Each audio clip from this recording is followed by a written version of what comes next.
How do you fix a fuel gauge problem? A professional mechanic can provide you with the best advice on the topic. Here are some steps you can take to fix a fuel gauge problem. Check the fuses. Find the fuse box. Use pliers to remove the fuse. Replace the fuse with one that has the same amperage. Check the wiring. Remove the ground connection. Clean and reattach the ground connection. Visually inspect the wiring. Tighten loose wiring.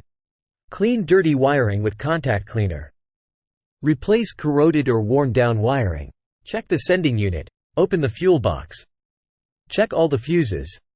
Replace any damaged or broken fuses. Reset the fuel gauge sensor. Turn off the ignition switch. While turning the ignition switch to the on position, hold down the ODO trip button for 2 seconds. Release and press the ODO button 3 more times within 5 seconds. If you're still having trouble, you can take your car to a professional auto workshop.